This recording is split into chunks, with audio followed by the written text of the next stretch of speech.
Hello everyone! Ayan, kumusta po sa inyong lahat? At dahil nga po syempre holiday po ngayon, ibig sabihin walang pasok at ayan, so sama-sama po ang family kompleto. Kaya naman naisipan kong magluto nitong ating masarap na isnakan. Dahil nga po nakabili ako nung nakaraang araw pa ng kamoteng kahoy, medyo nga yung isa, medyo nabulok na kaya baka mabulok pa lahat kaya ito yung ating lulutuin, suma na kamoteng kahoy. And syempre masarap po yan partneran ng pansit bato na mainit pa. So tara na guys, at samahan nyo na po ang magluto.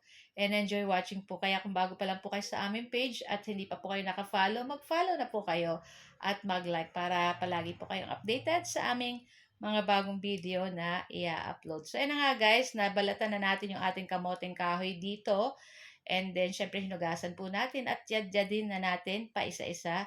So, sayang yung ating isang pirasong kamoteng kahoy dahil nga nabulok. Pero ayan, okay lang. Pagka yadyad natin lahat ng ating kamoteng kahoy, pinigaan lang po natin. And then, lagyan na po natin yan ng sangkap ng kinudkud na buko.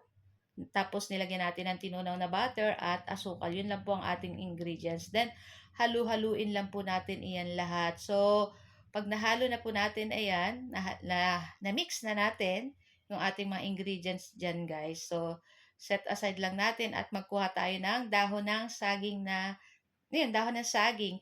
And syempre, hinugasan po natin para malinis and dinangdang natin sa apoy para po pag nilagay natin yung ating suman sa ating dahon ay hindi mapunit. Ayan. So na nga at nag-ano rin tayo ng cheese guys para mas masarap yung ating suman na kamoting kahoy.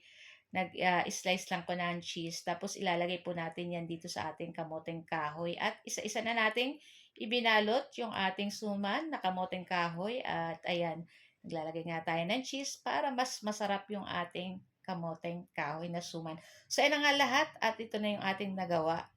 O, 'di ba medyo marami-rami rin yung ating nagawa. And pagkatapos niyan, guys, ayan, ah, medyo ang tawag niyan, tatalian lang po natin 'yan para hindi bumuka yung nasa likod natin na dahon ng saging. Ayan, pag nabalot na natin at natalian na natin lahat, i-ready na natin yung ating steamer. Ayan, i-steam lang po natin 'yan ng mga 30 to 40 minutes.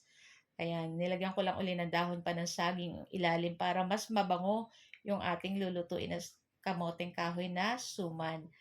So, ayan. So, kung may matira pa dito sa amin, pwede na namin tong pang breakfast bukas or ayan, masarap po yan sa kape. Tapos ay nagpainit na tayo ng tubig. Ayan, pag mainit na ilagay na natin dyan. Ayan, ilalagay natin yung ating suman na kamoting kahoy pag mainit na po at kumukulo-kulo na rin yung ating tubig. Ayan.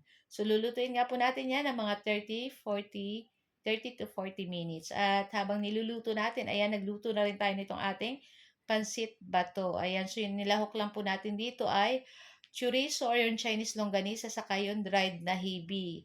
Tapos, syempre, lalagyan na lang natin yan ng gulay, ng repolyo, carrot, ayan. Tapos, ayan, nilagay na natin yung ating pansit bato at yung ating gulay, nilagay na rin natin. And then, halu-haluin lang po natin iyan at hintayin natin maluto yung ating pansit bato. Ayan. Tapos, ayan na, okay na rin to guys. At yung ating suman ay luto na rin. Kaya naman hahanguin na po natin iyan. Ayan, kuha na tayo ng plato at ilagay na natin dyan pa isa-isa. So guys, ayan, ito lang po ang ating video today. At sana po ay nag-enjoy kayo. Huwag niyo po sanang kalimutan mag-like, comment, at pa-share na rin po ng ating video. Thank you guys for watching. Ciao! Bye!